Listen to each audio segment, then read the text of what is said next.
Since the inception of rotary drilling, it has always been necessary to stop the pumps and interrupt circulation while making connections with jointed drill pipe. This has caused downhole problems which can now be mitigated with National Oil Well Varco's Continuous Circulation System, CCS. Interrupting circulation causes problems in challenging drilling environments. These include the unplanned influx of hydrocarbons and lost circulation, formation breakdown or stuck pipe. These problems can result in significant lost time during connections, cause potential well control incidents, or prevent achieving the planned total depth. By using the continuous circulation system, these problems can be overcome and difficult wells successfully drilled. The NOV continuous circulation system is innovative, yet it uses conventional technology.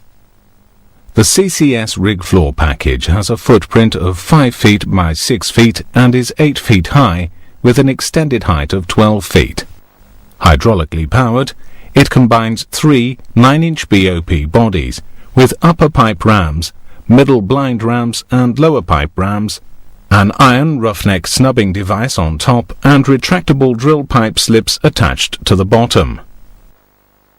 The integrated unit is contained within a protective steel cage with 4 hydraulic cylinders to extend it an additional 4 feet above the rig floor.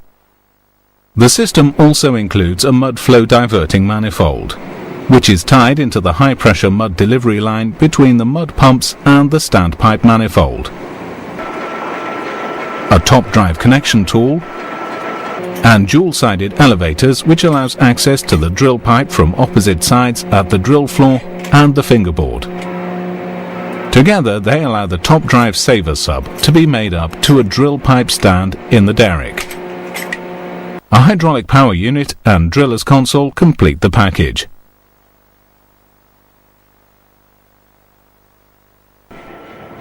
How does the CCS work?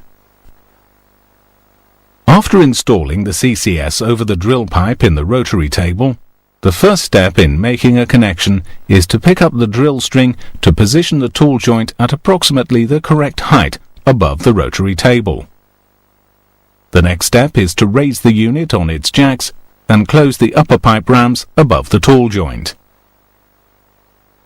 The unit is then lowered so that the closed pipe rams tag the upset of the tool joint. The lower pipe rams are then closed and the unit is raised again until the rams tag the bottom of the tool joint. This indexes the tool joint for the built-in computer. The drill pipe slips are then moved hydraulically into their setting position and the drill string and unit lowered together, setting the slips in the rotary table. At this point, the grips in the snubber are engaged on the saver sub above the tool joint. The pressure chamber created between the upper and lower pipe rams is opened to the diverter manifold and filled with drilling fluid at circulating pressure. The connection is broken and spun out by the hydraulic motors in the snubber, which simultaneously restrains and controls the upward movement of the disconnected tool joint against the force exerted by the circulating pressure inside the pressure chamber. With the connections separated, there are 2 flow paths for the circulating drilling fluid into the open tool joint box. One via the standpipe and top drive, the other through the side from the diverter manifold. The flow from the top drive is shut off and the blind rams closed, isolating the lower half of the pressure chamber. Pressurized fluid from the upper chamber is bled off into the mud pits. The snubber is disengaged and the upper pipe rams opened before the top drive connection tool is raised by the top drive to pick up the next stand of drill pipe. The next stand is picked up, centered by the pipe guide over the CCS and slowly lowered to gently tag the closed blind rams.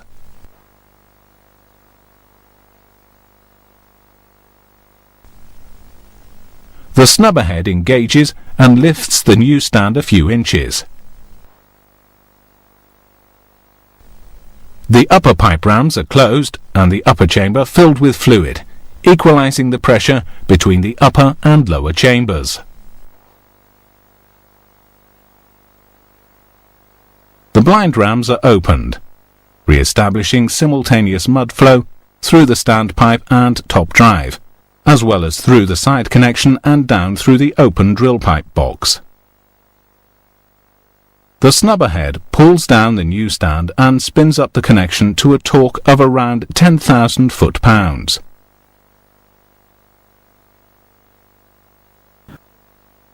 Full make-up torque is then applied by the torque cylinders. Pressure in the chamber is released and the fluid drained back into the mud pits. The upper and lower pipe rams are opened. The snubber head disengaged from the new stand and the unit raised from the rig floor to unset the slips, which fold away horizontally.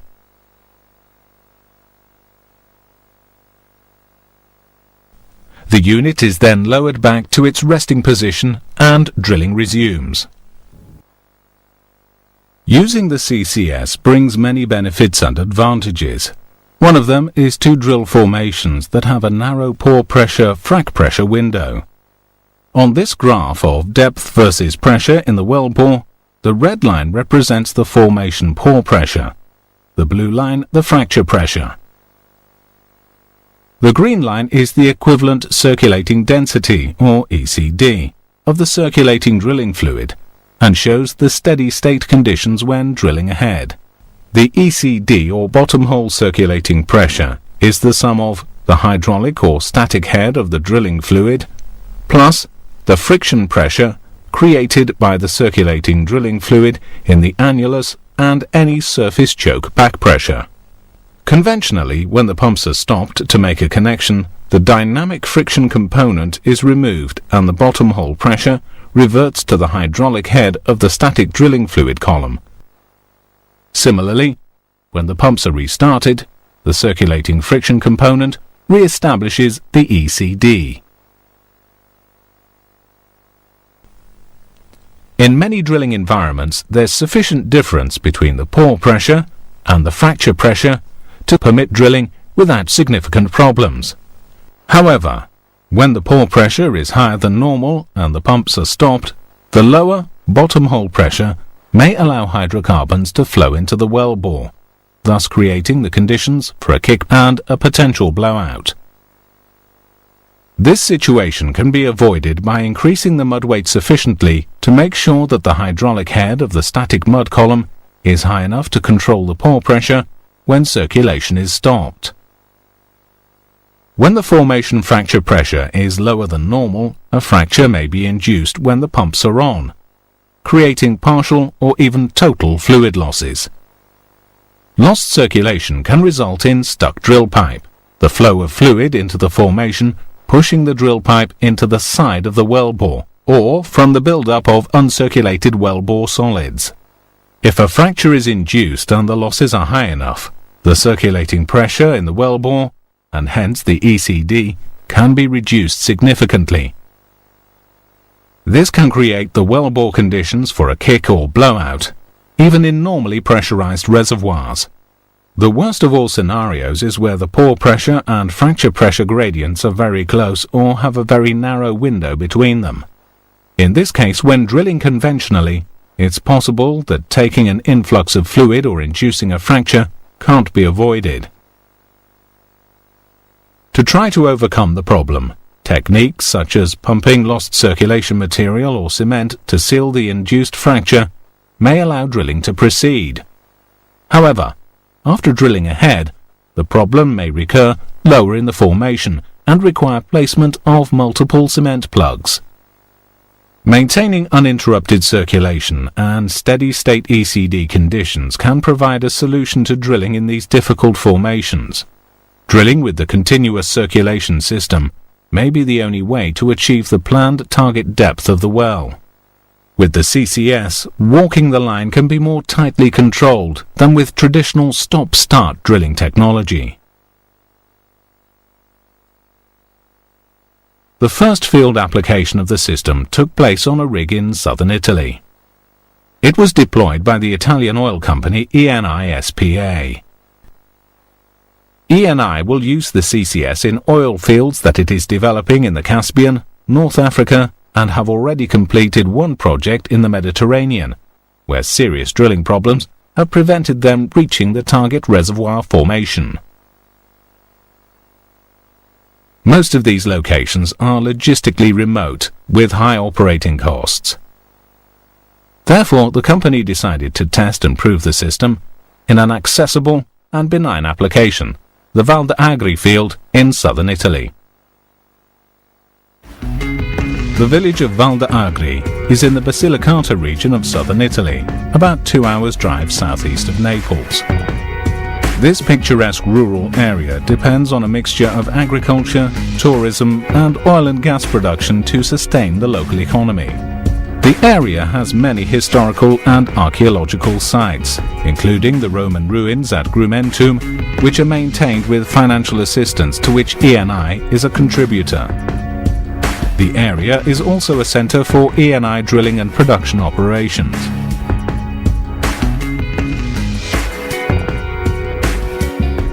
The Mont Enoch No. 10 well, located about 10 kilometres east of the village of Val d'Agri, was chosen by Eni for the first commercial application of NOV's continuous circulation system.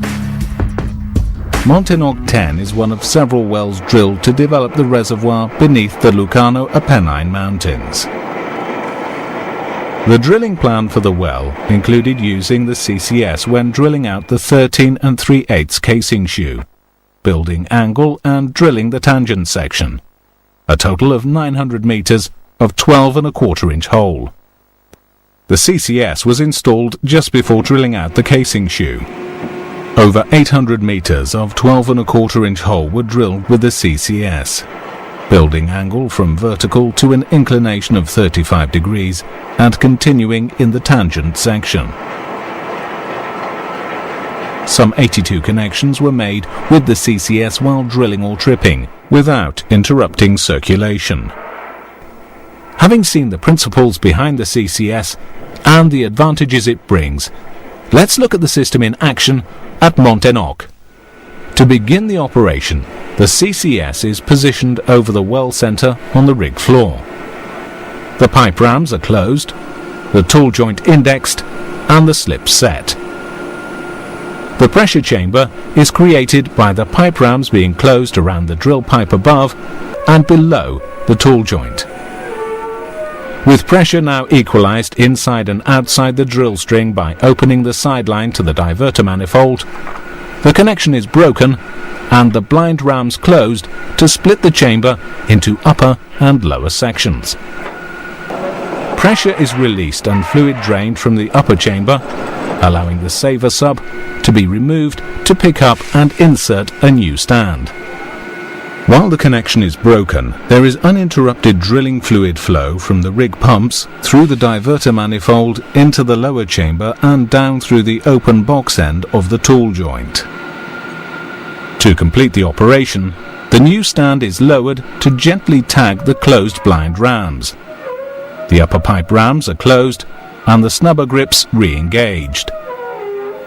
After filling the upper chamber with fluid and opening flow from the top drive to equalize the pressure in the upper and lower chambers, the blind rams are opened and flow re-established through the stand pipe and drill pipe.